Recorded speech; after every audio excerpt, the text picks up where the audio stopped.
तर एक महत्त्वाची बातमी समोर येते। पश्चिम बंगालमध्ये आजचा दिवस सोन्याचा आहे असं वक्तव्य उपमुख्यमंत्री एकनाथ शिंदेंनी केलंय। भय आणि भरोसा याची ही लढाई होती, तर पश्चिम बंगालमध्ये भय हरलंय असंही एकनाथ शिंदे म्हणाले। पश्चिम बंगाल मधला उद्याचा दिवस सोनेरी अक्षराने लिहिण्यासारखा आहे। स्वतंत्र भारतामध्ये पहिल्यांदा हा ऐतिहासिक उद्याचा दिवस आहे। पश्चिम बंगालमध्ये भारत स्वतंत्र झाल्यापासून पहिल्यांदा भारतीय जनता पक्षाचा विजय या ठिकाणी झाला, एनडीएचा विजय झालाय आणि म्हणून त्याचा आनंद आम्हाला एनडीए म्हणून आहे।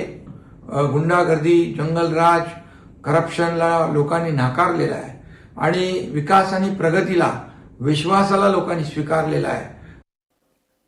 तर पुण्यात आजपासून सीएनजी गॅसमध्ये दरवाढ झाली आहे। सीएनजी गॅसमध्ये 1.50 पैसे इतकी दरवाढ झालेली आहे। एमएनजीएल कंपनीकडून ही दरवाढ जाहीर करण्यात आली आहे। आज रात्री 12 वाजल्यापासून ही दरवाढ लागू होणार आहे। टॅक्सी आणि रिक्षा चालकांना महागाईचा चांगलाच फटका बसणार आहे। 90 रुपये 75 पैसे रुपयेवरून 92 रुपये 25 पैसे सीएनजीला पर किलो आता द्यावे लागणार आहे। त्यामुळे टॅक्सी आणि रिक्षा चालकांना हा महागाईचा फटका बसतो।